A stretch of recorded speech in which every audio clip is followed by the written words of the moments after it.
ನಮಸ್ಕಾರ. ಇವತ್ತು ನಾವು ಅಮೆರಿಕ ಮತ್ತೆ ಭಾರತದ ನಡುವೆ ನಡೆದ ಒಂದು ದೊಡ್ಡ ವ್ಯಾಪಾರ ಯುದ್ಧದ ಬಗ್ಗೆ ಮಾತಾಡೋಣ. ಒಂದು ಆಕಾರದ ಪ್ರಕಾರ ಈ ಘಟನೆ ಎರಡೂ ದೇಶಗಳ ಸಂಬಂಧವನ್ನೇ ಅಲುಗಾಡಿಸಿತು. ಬನ್ನಿ ಅದರ ಆಳಕ್ಕೆ ಹೋಗಿ ನೋಡೋಣ. ಈ ಆಕಾರ ಹೇಳೋ ಪ್ರಕಾರ ಇದು ಬರೀ ಒಂದು ಸಣ್ಣ ಜಗಳ ಆಗಿರಲಿಲ್ಲ. ಇದೊಂದು ರೀತಿ ಚದುರಂಗದಾಟ ಇದ್ದ ಹಾಗೆ. ಇಲ್ಲಿ ಇಟ್ಟ ಒಂದೊಂದು ಹೆಜ್ಜೆಯೂ ಅನಿರೀಕ್ಷಿತ ತಿರುವುಗಳನ್ನ ಕೊಡುತ್ತಾ ಹೋಯಿತು. ಸರಿ, ಹಾಗಿದ್ರೆ ಬನ್ನಿ ಈ ಆಟದೊಳಗೆ ಏನಿದೆ ಅಂತ ನೋಡೋಣ. ಹಾಗಿದ್ರೆ ಈ ಕತೆ ಶುರುವಾಗಿದ್ದು ಹೇಗೆ? ಎಲ್ಲ ಶುರುವಾಗಿದ್ದು ಟ್ರಂಪ್ ಆಡಳಿತ ತಗೊಂಡ ಒಂದು ನಿರ್ಧಾರದಿಂದ. ಭಾರತದ ಮೇಲೆ ಪ್ರೆಷರ್ ಹಾಕೋಕೆ ಅಂತ ಇಟ್ಟ ಒಂದು ಹೆಜ್ಜೆ ಕೊನೆಗೆ ಒಂದು ದೊಡ್ಡ ಅಂತಾರಾಷ್ಟ್ರೀಯ ಬಿಕ್ಕಟ್ಟಿಗೆ ಕಾರಣವಾಯಿತು. ಸರಿ, ಹಾಗಾದ್ರೆ ಎರಡು ದೇಶಗಳು ಏನ್ ಮಾಡಿದ್ವು? ಈ ಟ್ರೇಡ್ ವಾರ್ ಅಂದ್ರೆ ವ್ಯಾಪಾರ ಯುದ್ಧ ನಿಜವಾಗಿ ಹೇಗೆ ಶುರುವಾಯಿತೋ ಅಂತ ನೋಡೋಣ ಬನ್ನಿ. ಭಾರತದ ಉತ್ತರ ತುಂಬಾನೇ ಸ್ಟ್ರೈಟ್ ಮತ್ತೆ ಖಡಕ್ ಆಗಿತ್ತು. ಸುಮ್ಮನೆ ಪ್ರತಿಕಾರಕ್ಕೆ ಟ್ಯಾಕ್ಸ್ ಜಾಸ್ತಿ ಮಾಡೋದಷ್ಟೇ ಅಲ್ಲ, ಅಮೆರಿಕದ ಅತಿ ದೊಡ್ಡ ಎಕ್ಸ್ಪೋರ್ಟ್ ಅಂದ್ರೆ ಕಚ್ಚಾ ತೈಲ, ಅದರ ಇಂಪೋರ್ಟನ್ನೇ ನಿಲ್ಲಿಸಿಬಿಡ್ತು. ಇದು ಅಮೆರಿಕಕ್ಕೆ ನೇರ ಹೊಡೆತ. ಯೋಚನೆ ಮಾಡಿ, ಇದೊಂದು ದೊಡ್ಡ ಶಾಕ್. ಸಾವಿರಾರು ಬ್ಯಾರೆಲ್ ತೈಲ ಹೊತ್ತ ಹಡಗುಗಳು ಭಾರತದ ಪೋರ್ಟ್ಗಳಲ್ಲೇ ಕಾಯ್ತಾ ನಿಂತಿದ್ವು. ವಾಷಿಂಗ್ಟನ್ಗೆ ಇದೊಂದು ಕ್ಲಿಯರ್ ಮೆಸೇಜ್ ಕೊಡ್ತಾ ಇತ್ತು. ಹೀಗೆ ಈ ವ್ಯಾಪಾರ ಯುದ್ಧದ ಎಫೆಕ್ಟ್ ಬರೀ ಭಾರತದ ಮೇಲೆ ಆಗಲಿಲ್ಲ, ಇದರ ಬಿಸಿ ಅಮೆರಿಕದ ಎಕಾನಮಿಗೂ ತಟ್ಟಕ್ಕೆ ಶುರುವಾಯಿತು. ಈ ಸಂಖ್ಯೆಗಳನ್ನು ನೋಡಿದ್ರೆ ನಿಜಕ್ಕೂ ಶಾಕ್ ಆಗತ್ತೆ. ಕೇವಲ ಒಂದೇ ತಿಂಗಳಲ್ಲಿ ಭಾರತದಿಂದ ಅಮೆರಿಕಕ್ಕೆ ಬರ್ತಿದ್ದ ಇಂಪೋರ್ಟ್ಸ್ 28% ಡೌನ್ ಆಯಿತು.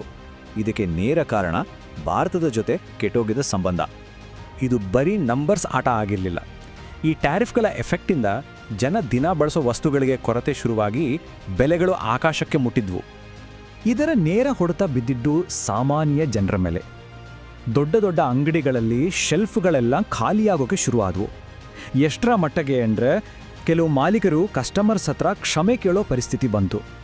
ಸರಿ, ಹೀಗೆ ಎಕನಾಮಿ ಮೇಲೆ ಎಫೆಕ್ಟ್ ಆಗ್ತಿದ್ದ ಹಾಗೆ ಟ್ರಂಪ್ ಆಡಳಿತದ ಮೇಲೆ ಪೊಲಿಟಿಕಲ್ ಪ್ರೆಷರ್ ಕೂಡ ಜಾಸ್ತಿ ಆಗೋಕ್ಕೆ ಶುರುವಾಯಿತು. ಈ ಪ್ರೆಷರ್ ಬರೀ ಜನರಿಂದ, ಕಾಂಗ್ರೆಸ್ನಿಂದ ಅಷ್ಟೇ ಅಲ್ಲ, ಅವರ ಸ್ವಂತ ಪಕ್ಷದವರಿಂದಲೂ ಬರೋಕ್ಕೆ ಶುರುವಾಯಿತು. ಹೀಗೆ ಎಲ್ಲ ಕಡೆಯಿಂದಲೂ ಪ್ರೆಷರ್ ಬರ್ತಾ ಇತ್ತು. ಅಷ್ಟೇ ಅಲ್ಲ, ಕಾಂಗ್ರೆಸ್ ಅಂತೂ ವೈಟ್ ಹೌಸ್ಗೆ ಆಕ್ಷನ್ ತಗೊಳ್ಳೋಕೆ ಬರೀ 12 ಗಂಟೆಗಳು ಡೆಡ್ಲೈನ್ ಕೊಟ್ಟಿತ್ತು. ಒಂದು ಕಡೆ ಈ ಟ್ರೇಡ್ ವಾರ್ ಆರ್ಥಿಕವಾಗಿ ರಾಜಕೀಯವಾಗಿ ನಡೀತಾನೆ ಇತ್ತು. ಅದೇ ಟೈಮ್ನಲ್ಲಿ ಟೆಕ್ನಾಲಜಿ ಜಗತ್ತಿನಲ್ಲೂ ಒಂದು ದೊಡ್ಡ ಡೆವಲಪ್ಮೆಂಟ್ ಆಗ್ತಾ ಇತ್ತು.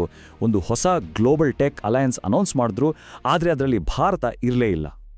ಈ ಗುಂಪಿನ ಹೆಸರು ಸಿಲಿಕಾ ಪ್ಯಾಕ್. ಇದರ ಮುಖ್ಯ ಉದ್ದೇಶ ಸೆಮಿಕಂಡಕ್ಟರ್ ಸಪ್ಲೈ ಚೈನ್ ಅನ್ನು ಸೆಕ್ಯೂರ್ ಮಾಡೋದು. ಅಂದರೆ ಸಿಂಪಲ್ ಆಗಿ ಹೇಳೋದಾದರೆ ಮೊಬೈಲ್, ಕಂಪ್ಯೂಟರ್ಗಳಿಗೆ ಬೇಕಾದ ಚಿಪ್ಗಳ ಸಪ್ಲೈ ನಿಲ್ಬಾರ್ದು ಅಂತ. ಇಂಥ ಒಂದು ಇಂಪಾರ್ಟೆಂಟ್ ಗ್ರೂಪ್ನಿಂದ ಭಾರತವನ್ನು ಹೊರಗಿಟ್ಟಿದ್ದು ಒಂದು ದೊಡ್ಡ ಡಿಪ್ಲೊಮ್ಯಾಟಿಕ್ ಮಿಸ್ಟೇಕ್ ಅಂತ ಹೇಳಲಾಯಿತು. ಆದರೆ ಭಾರತದಂತಹ ಒಂದು ರೈಸಿಂಗ್ ಟೆಕ್ ಪವರನ್ನು ಹೊರಗಿಡೋದ್ರಿಂದ ಏನಾಯಿತು? ಇದು ಬರೀ ಒಂದು ಪೊಲಿಟಿಕಲ್ ಸ್ಟೇಟ್ಮೆಂಟ್ ಆಗಿರಲಿಲ್ಲ. ಬದಲಿಗೆ ಈ ನಿರ್ಧಾರದಿಂದ ಆ ಅಲಯನ್ಸ್ಗೆ ಕೆಲವು ಸ್ಟ್ರಾಟಜಿಕ್ ವೀಕ್ನೆಸ್ಗಳು ಉಂಟಾದವು. ಇಂಟ್ರೆಸ್ಟಿಂಗ್ ಅಂದರೆ ಆ ಅಲಯನ್ಸ್ನಲ್ಲಿದ್ದ ಮೆಂಬರ್ಸ್ ಕೂಡ ಈ ನಿರ್ಧಾರವನ್ನು ಪ್ರಶ್ನೆ ಮಾಡಿದ್ರು. ಅವರ ಪ್ರಕಾರ ಭಾರತ ಇಲ್ಲದೇ ಇರೋದ್ರೆ ಈ ಇಡೀ ಸಪ್ಲೈ ಚೈನ್ 30% ವೀಕ್ ಆಗುತ್ತೆ ಅಂತ ಅವರೇ ಹೇಳಿದರು. ಇದರಿಂದಾಗಿ ದೇಶದ ಒಳಗಿನಿಂದಲೇ ಪ್ರೆಷರ್ ಇನ್ನಷ್ಟು ಜಾಸ್ತಿ ಆಯಿತು. ಯಾಕಂದ್ರೆ ಪ್ರಮುಖ ಅಮೆರಿಕನ್ ಟೆಕ್ ಕಂಪ್ನಿಗಳು ಕೂಡ ಇದರಿಂದ ನಿರಾಶೆಗೊಂಡಿವೆ ಅಂತ ಆಕಾರ ಹೇಳುತ್ತೆ. ಭಾರತ ಅವ್ರಿಗೆ ಒಂದು ದೊಡ್ಡ ಮಾರ್ಕೆಟ್, ಜೊತೆಗೆ ಪ್ರಮುಖ ಪಾರ್ಟ್ನರ್. ಹೀಗಿರುವಾಗ ಈ ನಿರ್ಧಾರ ತಮ್ಮದೇ ಆರ್ಥಿಕ ಮತ್ತು ತಾಂತ್ರಿಕ ಹಿತಾಸಕ್ತಿಗಳಿಗೆ ವಿರುದ್ಧವಾಗಿದೆ ಅಂತ ಅವ್ರಿಗೆ ಅನ್ಸಕ್ಕೆ ಶುರುವಾಯಿತು. ಸರಿ, ಹಾಗಾದರೆ ಈ ಎಲ್ಲ ಘಟನೆಗಳಿಂದ ನಾವು ಏನು ಅರ್ಥ ಮಾಡ್ಕೋಬೋದು? ಈ ಆಕಾರ, ಈ ಎಲ್ಲ ಪಾಯಿಂಟ್ಗಳನ್ನು ಒಟ್ಟು ಸೇರಿಸಿ ಗ್ಲೋಬಲ್ ಸ್ಟೇಜ್ನಲ್ಲಿ ಭಾರತದ ಪಾತ್ರ ಹೇಗೆ ಬದಲಾಗ್ತಾ ಇದೆ ಅನ್ನೋದ್ರ ಬಗ್ಗೆ ಒಂದು ದೊಡ್ಡ ಚಿತ್ರಣವನ್ನು ನಮ್ಮ ಮುಂದೆ ಇಡುತ್ತೆ. ಈ ಇಡೀ ಕಥೆಯ ಸಾರಾಂಶ ಏನು ಗೊತ್ತಾ? ಭಾರತ ತಗೊಂಡ ಆ ದಿಟ್ಟ ನಿರ್ಧಾರಗಳು ಅದರ ಸಾರ್ವಭೌಮ ನೀತಿಯನ್ನು, ಅಂದರೆ ಸಾವರೆನ್ ಪಾಲಿಸಿಯನ್ನು ಜಗತ್ತಿಗೆ ತೋರಿಸಿಕೊಟ್ಟು. ಸಿಂಪಲ್ ಆಗಿ ಹೇಳೋದಾದರೆ, ನಮ್ಮ ದೇಶದ ನಿರ್ಧಾರಗಳನ್ನು ನಾವೇ ತಗೋತೀವಿ, ಬೇರೆಯವರು ಚೀಲ್ದ ಹಾಗೆ ಕೇಳಲ್ಲ ಅನ್ನೋ ಒಂದು ಕ್ಲಿಯರ್ ಸ್ಟ್ಯಾಂಡ್. ಬಹುಶಃ ಈ ಆಕಾರದ ಪ್ರಕಾರ ಇದೇ ಅತಿ ದೊಡ್ಡ ಟೇಕವೇ. ಈ ಇಡೀ ಸಂಘರ್ಷ ಒಂದು ಐತಿಹಾಸಿಕ ಬದಲಾವಣೆಯನ್ನು ಸೂಚಿಸ್ತಾ ಇತ್ತು. ಒಂದು ಕಾಲದಲ್ಲಿ ಡೆವಲಪಿಂಗ್ ಕಂಟ್ರಿ ಅಂತ ಕರೆಯಲಾಗ್ತಿದ್ದ ಭಾರತ ಈಗ ಜಗತ್ತಿನ ಸೂಪರ್ ಪವರ್ ಮುಂದೆ ದಿಟ್ಟವಾಗಿ ನಿಲ್ಲೋ ಶಕ್ತಿ ಹೊಂದಿದೆ ಅಂತ ತೋರಿಸ್ಕೊಡ್ತು. ಕೊನೆಯದಾಗಿ ಈ ಆಕಾರ ಒಂದು ತುಂಬಾನೇ ಆಳವಾದ ಪ್ರಶ್ನೆ ನಮ್ಮ ಮುಂದೆ ಇಡುತ್ತೆ.